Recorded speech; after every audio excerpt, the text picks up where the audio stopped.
Hello friends, after the features of microeconomics, today we are going to start features of macroeconomics or characteristics of macroeconomics. स्थूल किंवा समष्टीवादी अर्थशास्त्राची वैशिष्ट्ये. Now features of macroeconomics. Number 1, it is a study of aggregates, not of individual units, that is aggregate demand, aggregate supply, whatever may be. Means macroeconomics is nothing but it is the study of aggregates or total or whole. Means here individual whatever firm, individual unit is not considered or individual household is not considered. Here we are going to consider the aggregate demand, aggregate supply, बाजारपेठेची एकूण मागणी आपण या ठिकाणी अभ्यास असतो. बरोबर आहे. नाव next, it is the study of averages covering the entire economy. Means whatever individualistic trend is there, that is not important.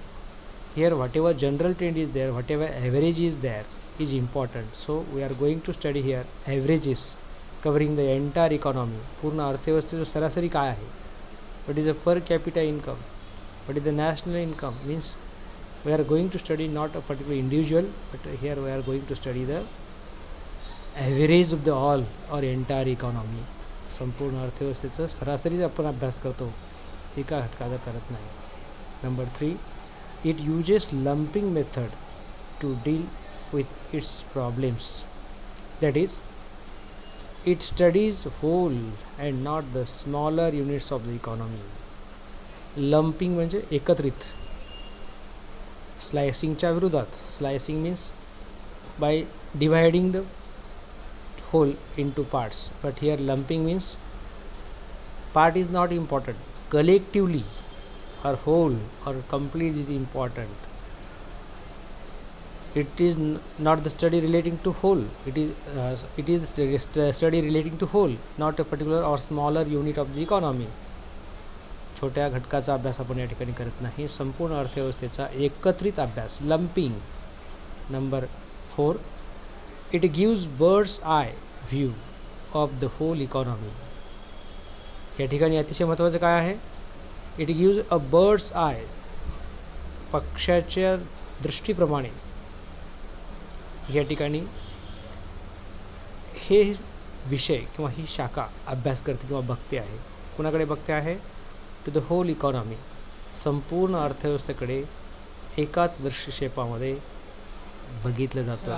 म्हणजेच here we are not going to study individual part of the economy, we are going to study as at a glance of the economy, like bird's eye view. Number 5, it is the aggregative economics which examines the interrelations and interdependence among various aggregates. It is very important. It is nothing but it is aggregative economics. Aggregate म्हणजे total, सरासरी, एकत्रित. ॲग्रिगेटिव्ह economics which एक्झामिन्स, जे अभ्यास करते, काय करते अभ्यास, the interrelations and interdependence among various aggregates. जे काही व्हेरियस ॲग्रिगेट्स आहेत, for example total demands, aggregate demand, aggregate supply of whatever products are there, they are interrelated to each another, they are interdependent. म्हणजे अर्थव्यवस्थेमध्ये एक उद्योग दुसऱ्या उद्योगाशी interrelated असतो, एक उद्योग दुसऱ्या उद्योगावर परावलंबी असतो. It indicates what, interrelations and interdependence upon the various aggregates. Aggregates म्हणजे त्या उद्योगामध्ये, त्या इंडस्ट्रीमध्ये सर्व फर्म्स मिळून ॲग्रिगेट्स येतं. त्या ॲग्रिगेट्सचा इतर ॲग्रिगेट्सची म्हणजे इतर उद्योगाशी असलेला संबंध किंवा इंटरडिपेंडन्स आपण या ठिकाणी अभ्यास करतो आहे. Number 6, it deals with the overall changes in the economy in general. Means the selected changes are not taken into account here. we are going to take into account the overall changes in the economy in general. संपूर्ण अर्थव्यवस्थेमध्ये सर्वसामान्यपणे जे बदल होतात त्याचा आपण अभ्यास करतो. एका विशिष्ट घटकाचा किंवा इव्हेंटचा अबनॉर्मल थिंग्सचा आपण अभ्यास या ठिकाणी करत नाही आहे.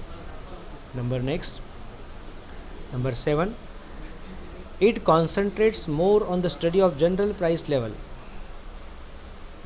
national income, trade cycles, and level of employment in the economy,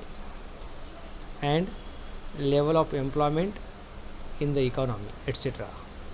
Means this macroeconomics concentrate करते. कशावर करते?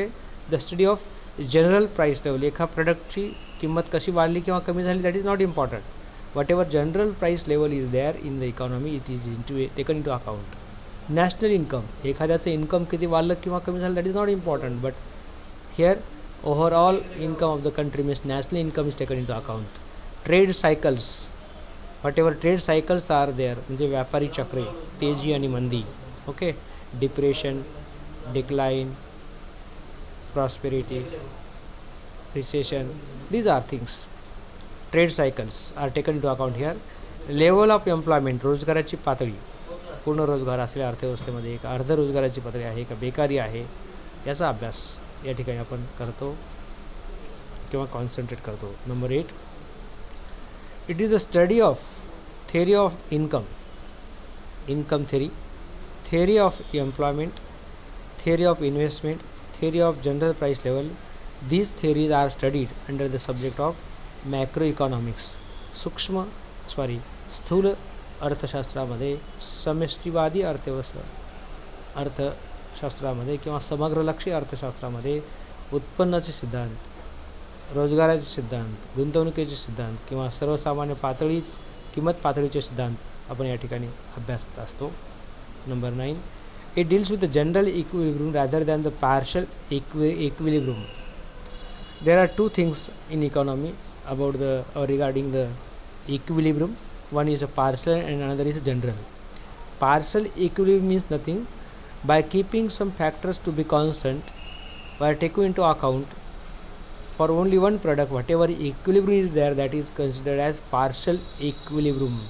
म्हणजे इतर परिस्थिती कायम असताना जेव्हा असं झालं तेव्हा असं होईल, म्हणजेच when price falls or etc. Okay, sorry. Now next.